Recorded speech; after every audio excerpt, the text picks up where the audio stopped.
আমি সুস্মিতা মায়ের হেসেলে আপনাদের স্বাগত জানাই। আবার চলে এলাম নতুন দিনে নতুন একটা রেসিপি নিয়ে। আজকের রেসিপি হলো পাট শাক। পাট শাক ভাজা আপনারা অনেকে অনেক রকমভাবেই ভাজে থাকেন, আর নতুন বন্ধুরা যারা আছেন, নতুন রাঁধুনি যারা আছেন, তারা অবশ্যই কিন্তু আজকের রেসিপিটা দেখে নেন, আর আপনারাও কিন্তু এইভাবেই বানিয়ে খেয়ে দেখুন। অসম্ভব সুন্দর লাগে এই পাট শাক ভাজাটা, জাস্ট গরম ভাতের সঙ্গে জমে যায়। এখানে আমি পাট শাক নিয়ে নিয়েছি, বেশ বড় বড় সাইজের পাট শাক এখানে আমি বেছেই নিয়ে নিয়েছি। এরকম মোটা যে শিরাটা থাকে সেটা কিন্তু বেছে নিতে হবে, আর পোকা থাকে কিন্তু পাট শাকে কিন্তু অনেক। সেই পোকা পাতাগুলোকে ফেলে দিয়ে আপনারা পরিষ্কার পাতা, যেগুলো ফ্রেশ পাতা, সেগুলোই নিয়ে নেবেন, আর ভালো করেই দেখে নেবেন, কেননা পাট শাক কিন্তু মাঠের জমিতে কিন্তু চাষ হয়, এতে অনেক রকমই পোকা থাকে, আর এখানে কিন্তু অনেক রকমই ওষুধ দিয়েই এই পাট শাকটাকে চাষ করা হয়।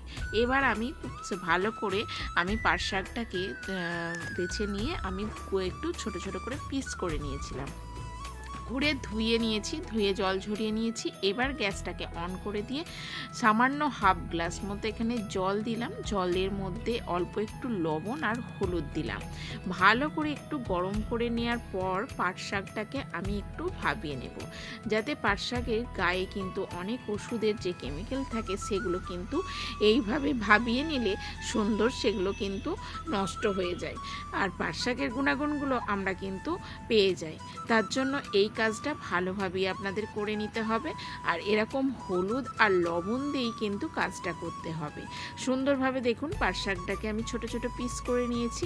এবার এইভাবে উল্টে পাল্টে আমি ঢাকা না দিয়ে কিন্তু একটু ভাবিয়ে নেব, আর পাট শাকটা কিন্তু খুব সহজেই নরম হয়ে যাবে। আর পাট শাকটা কিন্তু একটু পিছল টাইপের, তার জন্য কিন্তু এইভাবে হালকা হাতে নাড়াচাড়া করে নিতে হবে, আর গায়ে কিন্তু পাট শাক লেগে যায়, ডেলা ডেলা হয়ে যাবে গরম জলের মধ্যে দিলে। তার জন্য খুন্তি দিয়ে এইভাবে কিন্তু নাড়াচাড়া করে নিয়ে ভাবিয়ে নিতে হবে, যাতে কোনো জায়গায় কিন্তু ডেলা বেঁধে না থাকে, আর পাট শাকটা কিন্তু সম্পূর্ণ ভালোভাবেই যেন সিদ্ধ হয়ে যায়। দেখুন আমি কিভাবে নাড়াচাড়া করছি, ঠিক খুন্তির যে ডগাটা আছে সেই ডগাটা দিয়ে কিন্তু এইভাবেই নাড়াচাড়া করে নিয়ে ভাবিয়ে নিতে হবে। বেশি একদম ভাবাবেন না, জাস্ট এই পাট শাকের কালারটা একটু চেঞ্জ হয়ে গেলেই এখানে নামিয়ে নিতে হবে, আর সুন্দরভাবে কিন্তু পাট শাকটা বেশ সিদ্ধ হয়ে যায়, আর ভাজতেও কিন্তু খুব তাড়াতাড়িও হয়ে যায়। দেখুন কালারটা একদম চেঞ্জ হয়ে গেছে, আর জলটা কিন্তু অনেকটাই থেকে গেছে। এবার আমি গ্যাসটাকে অফ করে দেব, আর একটা ঝাঁঝরি বাটির মধ্যে আমি ছেঁকে নেব। এইভাবেই কিন্তু আপনারা ভাবিয়ে নেবেন, কেননা পাট শাকটাই কিন্তু অনেক রকম রাসায়নিক সার মেশানো থাকে, ওষুধও মেশানো থাকে, তার জন্য যাতে কোনো ক্ষতি না হয় তার জন্য এই কাজটা করে নেবেন। ভালো করে কিন্তু জল ঝরিয়ে নিতে হবে। এইভাবে আমি জলটা দেখুন সুন্দরভাবে নাড়াচাড়া করে জলটা ঝরিয়ে নিচ্ছি। এবার আমি গ্যাসটাকে আবারও অন করে দিলাম, আর কড়াইটা সুন্দরভাবে একটু ধুয়ে নেবেন, না হলে কিন্তু কড়াইটা পুড়ে যাবে। এবার ভালো করে আমি একটু বেশ খানিকটা সর্ষের তেল দিয়ে দিলাম, আর হাফ চামচ দিয়ে দিলাম 5 ফোড়ন, আর দিয়ে দিলাম রসুন কুচি। ভালোই রসুন কুচি দিয়েছি, এখানে প্রায় 6-7টা রসুন আমি এইভাবে কুচিয়ে নিয়েছিলাম, আর দিয়ে দিলাম একটা শুকনো লঙ্কা। আপনারা এখানে আরও 2টো শুকনো লঙ্কা ব্যবহার করতে পারেন, তবে আমি পরে কাঁচা লঙ্কা দেবো বলে এখানে একটা শুকনো লঙ্কা আমি দিয়েছি। আর দিয়ে দিলাম 1 মুঠো কেটে রাখা পেঁয়াজটাকে ভালো করে হাতের সাহায্যে এইভাবে ম্যাশ করে দিলাম, যাতে খুব সহজেই যে পেঁয়াজের গায়ে লেগে থাকে সেটা কিন্তু ছেড়ে যাবে। আর দিয়ে দিলাম সামান্য একটু লবণটা স্বাদ মতো আপনারা দিয়ে দেবেন। দেখুন এবার আমি কাঁচা লঙ্কাটা এখানে দিয়ে দিলাম। তবে এই পাট শাকের রেসিপিটাই কিন্তু যে শুকনো লঙ্কার ফ্লেভারটাই কিন্তু বেশ ভালো লাগে। আপনারা সম্পূর্ণ রেসিপিটা কিন্তু শুকনো লঙ্কার দিয়েও করতে পারেন।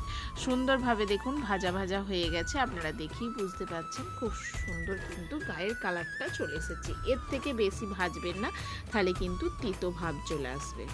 এবার দিয়ে দেব যে ভাবিয়ে রাখা পাট শাকটা ছিল, সেই পাট শাকটা দিয়ে এইভাবেই কিন্তু নাড়াচাড়া করে নিতে হবে। আর গ্যাসের ফ্লেমটাকে কিন্তু একদম মিডিয়াম ফ্লেমে রেখে দেবেন।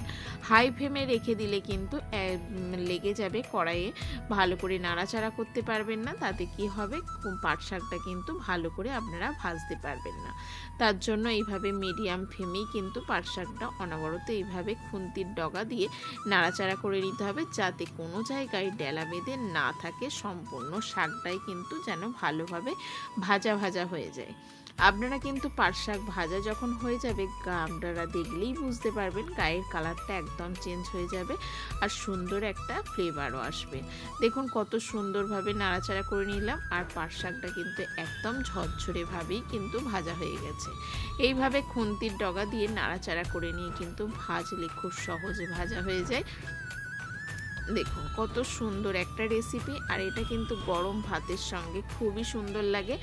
আশা করি আপনারা পাট শাক কিন্তু ভাজতে জানেন, আর যারা নতুন রাঁধুনি তাদের জন্য অবশ্যই আজকের রেসিপিটা এইভাবেই বানিয়ে খেয়ে দেখুন, আর গরম ভাতের সঙ্গে যেন বারবার যেন এইভাবেই কিন্তু পাট শাক ভাজা খেতে ইচ্ছা করবে। আশা করি আজকের রেসিপিটা আপনাদের খুবই ভালো লাগলো। যদি ভালো লেগে থাকে তাহলে অবশ্যই কমেন্ট করে জানাবেন। আপনাদের একটা কমেন্ট আমাকে আরও উৎসাহ এনে দেয় নতুন রেসিপি আপনাদের সঙ্গে শেয়ার করার জন্য। আর আমার চ্যানেলে যদি নতুন বন্ধু হয়ে থাকেন তাহলে অবশ্যই চ্যানেলটাকে সাবস্ক্রাইব করবেন, পাশে থাকা বেল আইকনটিটাকে প্রেস করবেন, যাতে আমি নতুন রেসিপি ছাড়ার সঙ্গে সঙ্গে সবার আগে আপনাদের কাছে নোটিফিকেশান চলে যায়। সম্পূর্ণ ভিডিওটা দেখার জন্য ধন্যবাদ। ভালো থাকবেন, সুস্থ থাকবেন।